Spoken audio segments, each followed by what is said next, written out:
Hi అండి. Welcome back to అమ్మమ్మ గారి వంటిల్లు. అందరూ ఎలా ఉన్నారు? నేనైతే బాగున్నాను. మీరు కూడా బాగుండాలని మనస్ఫూర్తిగా కోరుకుంటూ నా ఛానల్‌ని ఫస్ట్ టైం చూస్తున్నట్లయితే సబ్స్క్రైబ్ చేసుకోండి. ఇప్పటివరకు సబ్స్క్రైబ్ చేసుకుని సపోర్ట్ చేస్తున్న ప్రతి ఒక్కరికి కూడా థ్యాంక్ యూ సో మచ్.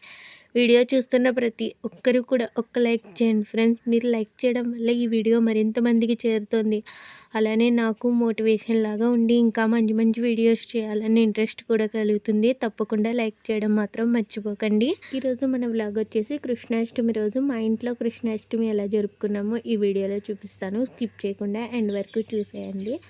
ఆ రోజు ఎర్లీ మార్నింగే లేచి గదులన్నీ నీట్గా తుడిచేసుకొని పెరుగు తోడు పెట్టడం కోసం పాలు వేడి చేసి పెరుగు తోడు పెట్టేశాను. ఆ తర్వాత దోసల పిండి చూస్తే కొద్దిగానే ఉంది, అది సరిపోదని చెప్పేసి కొద్దిగా కరేచినొక గోధుమ పిండి వేసి కలిపేసి అట్లా వేద్దామని ముందుగా పిండి కలిపేసి పక్కన పెట్టుకున్నాను. ఈరోజు కృష్ణాష్టమి, ఇంట్లోనే వెన్న తీసి కృష్ణయ్యకి నైవేద్యంగా పెట్టుకుందామని నేను పాల మీద మేగడ తీసుకొని ఇలా బాక్స్లో పెట్టుకుని డీప్ ఫ్రిడ్జ్లో స్టోర్ చేసుకుంటాను. ఆ బాక్సులని తీసి ఐస్ కరిగిన తర్వాత మిక్సీ జార్లో వేసుకొని వెన్ననైతే తీసుకుంటాను. అవి అలా సైడ్కి పెట్టేసుకున్న తర్వాత ఇప్పుడు వాతావరణం అస్సలు బాగాలేదు. ఎండలు వర్షాలు పడడం వల్ల అందరికీ దగ్గు జ్వరం జలుబు అది ఎక్కువగా ఉంటున్నాయి. మనం జ్వరం అది వచ్చిన తర్వాత జాగ్రత్త తీసుకునే కంటే రాకముందే ఇలా వారానికి ఒక్కసారైనా తులసి, అల్లం, జీలకర్ర, ధనియాలు ఇలా కషాయంలా కాచుకొని తాగితే కఫం అది ఉండకుండా ఉంటుందని ఇలా కాచుకుని నేను మా హస్బెండ్ అయితే ఈరోజు తాగాము. తాగిన తర్వాత ఫ్రెష్ అయిపోయి నేనైతే ఇంట్లో పూజ చేసేసుకున్నాను. కృష్ణయ్యకి సాయంత్రం అయితే పూజ చేసుకుంటాను. ఇప్పుడు ఈశ్వరుడికి నార్మల్గా పూజ అయితే చేసేసుకున్నాను.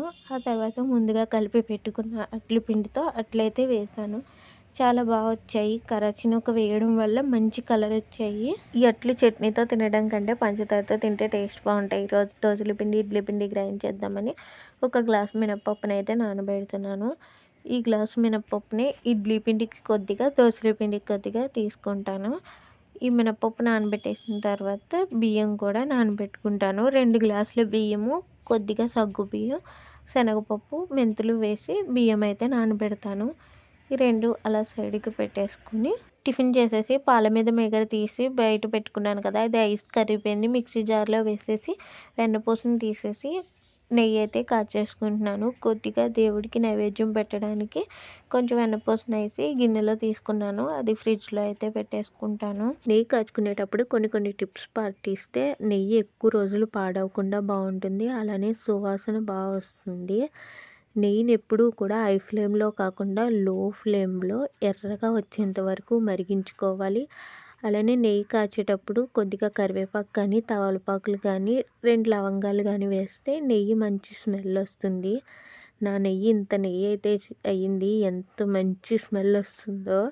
ఈ నెయ్యిని ఒక స్టీల్ డబ్బాలో వేసి స్టోర్ చేసుకుంటున్నాను. ఎప్పుడైనా తీసుకొని వాడుకోవడానికి, వేడి చేసుకోవడానికి స్టీల్ డబ్బా అయితే వీలుగా ఉంటుందని అందులో వేసుకున్నాను.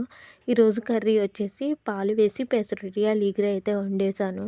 ఈరోజు ఇంకా ఒక వీడియో ఎడిటింగ్ కూడా చేస్తున్నాను. ఇంకా టైం అయిపోయిందని తొందరగా అవుతుందని పెసరడియాలు ఈగర అయితే వండేసాను. నెయ్యి కాచేటప్పుడు అడుగున తిట్లాగా వచ్చింది గోల్డెన్ కలర్లో, ఎక్కువగా మాడిపోనివ్వలేదు. ఈ కలర్ వచ్చేంత వరకు ఉంచాను. దాంట్లో కూడా కొంచెం నెయ్యి ఉంటుంది. మా దొడ్డ అయితే మా చిన్నప్పుడు అందులోనే కొంచెం బెల్లము పంచదార ఏదో వేసి చాక్లెట్లా చేసి ఇచ్చేది.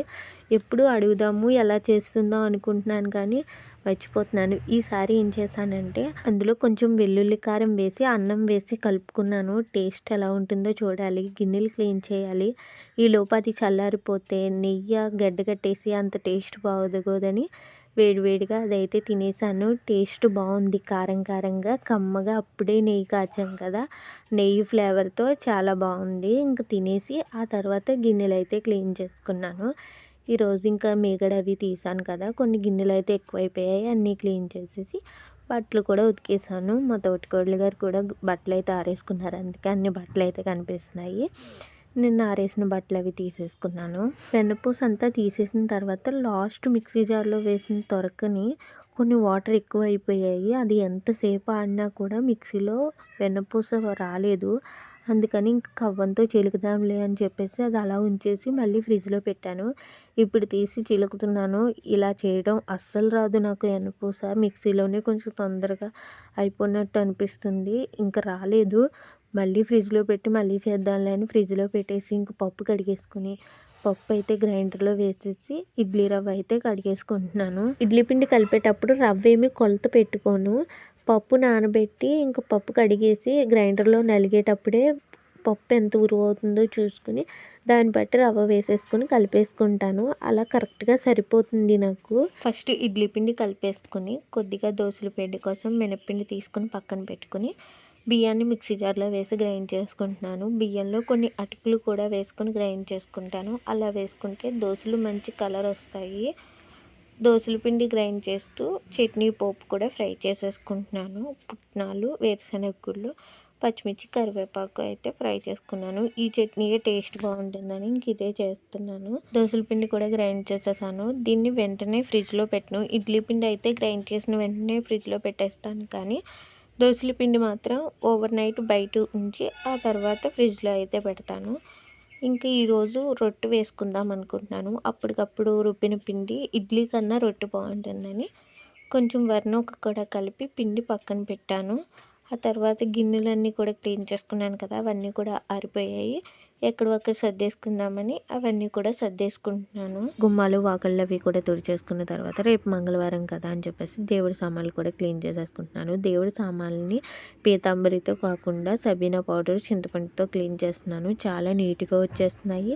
అలానే 2 రోజుల వరకు కూడా కలర్ చేంజ్ అవ్వకుండా ఉంటున్నాయి. పీతాంబరితో క్లీన్ చేసిన ఒక్కరోజే ఆ కలర్ ఉంటుంది. ఆ మరుసటి రోజుకి కలర్ చేంజ్ అయిపోతుంది. పీతాంబరి వాడడం కూడా మంచిది కాదంట. అందుకని వాడడం మానేశాను. ఈరోజు కృష్ణాష్టమి కదా, ఇంక ఇంట్లో పనులన్నీ పూర్తి చేసుకుని ఫ్రెష్ అయిపోయి దేవుడికి ప్రసాదంగా అటుకుల పాయసం అయితే చేస్తున్నాను. కృష్ణయ్యకి అటుకుల పాయసం అన్నా చాలా ఇష్టం. అందుకని కొద్దిగా అటుకుల పాయసం అయితే చేస్తున్నాను. అటుకులని నేతిలో వేయించి పాయసం కాస్తే ఇంకా టేస్ట్ బాగుంటాయి. కొద్దిగానే చేస్తున్నాను కదా అని చెప్పేసి కొన్ని అటుకులని డైరెక్ట్గానే వేసేసుకుని కొద్దిగా నెయ్యి వేసుకున్నాను. కొద్దిగా ఉడికిన తర్వాత పంచదార వేసుకుని కలిపేసుకుని స్టవ్ ఆఫ్ చేసేసుకుని ఒక గిన్నెలోకి తీసేసుకొని దేవుడి దగ్గర అన్నీ కూడా సర్దుకున్నాను.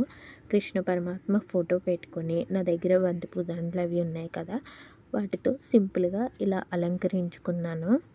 చిన్ని కృష్ణయ్యని నెక్స్ట్ ఇయర్ మా చిన్ని కృష్ణయ్య పాదాలతో కృష్ణాష్టమి జరుపుకోవాలని కృష్ణుణ్ణి కోరుకుంటూ చిన్ని పాదాలు కూడా వేసుకున్నాను. తులసి కోట దగ్గర నుంచి దేవుడి దగ్గరికి వచ్చే వరకు కూడా వేసుకోవచ్చు. కానీ నేను ఫస్ట్ టైం పాదాలని వేస్తున్నాను కదా అని చెప్పేసి ఇంకా దేవుడి దగ్గరే వేసుకున్నాను. ఇలా సింపుల్గా పువ్వులతో అది అలంకరించుకొని అటుకుల పాయసాన్ని, వెన్నపూసని కృష్ణయ్యకి నైవేద్యంగా పెట్టి దీపారాజన చేసుకొని కృష్ణయ్యని పసుపు కుంకుమలతో పూజ చేసుకొని ఆ తర్వాత అగరబత్తులతో ధూపం ఇచ్చి నైవేద్యం చెల్లించుకున్నాను. కృష్ణాష్టమికి కృష్ణుణ్ణి ఇలానే పూజిస్తారా, వేరేగా పూజిస్తారో నాకు తెలీదు. మా చిన్ని కృష్ణయ్య మా ఇంట్లోకి రావాలని కృష్ణ పరమాత్మని కోరుకుంటూ మొదటిసారి కృష్ణాష్టమిని అయితే ఇంట్లో ఇలా జరుపుకుంటున్నాను. లలిత పుస్తకంలో కృష్ణాష్టకం ఉంటే అది చదువుకొని ఈరోజు సోమవారం అని చెప్పేసి లింగాష్టకం అది కూడా చదువుకుని భగవద్గీత చదువుకుంటే మంచిదని ఒక అధ్యాయం తీసుకొని భగవద్గీత అయితే చదువుకున్నాను. ఆశ్రమంలో చదివిన భగవద్గీత ఒకలా ఉంది, ఈ భగవద్గీత ఒకలా ఉంది. ఒక్కో భగవద్గీత ఒకలా ఉంటుందేమో నాకు తెలీదు. ఈసారి అమ్మమ్మని అయితే అడగాలి. ఇంకా పూజ అంతా కంప్లీట్ అయిపోయిన తర్వాత గ్లాస్ రొట్టె అయితే వేసేస్తున్నాను. సన్న సెక మీద మూత పెట్టి మగ్గించుకుంటే రొట్టె బాగా కాలుతుంది. చట్నీ కొంచెం గట్టిగా ఉందని చెప్పేసి కొన్ని వాటర్ వేసి మిక్స్ చేసేసి రొట్టె ప్లేట్లో పెట్టేసి ఫస్ట్ మా వారికి పెట్టేసి నేను కూడా టిఫిన్ అయితే చేసేస్తున్నాను. ఎంత చట్నీ ఉన్నా కూడా నాకు కొంచెం మాగాయ పచ్చడి అయినా ఉండాలి. ఇంకా మాగాయ పచ్చడి చట్నీ వేసుకొని టిఫిన్ అయితే తినేస్తున్నాను. ఈ వ్లాగ్ని ఇక్కడితో ఎండ్ చేసేస్తున్నాను. ప్లీజ్ వీడియో నచ్చినట్లయితే లైక్ చేయండి. Thank you for watching friends.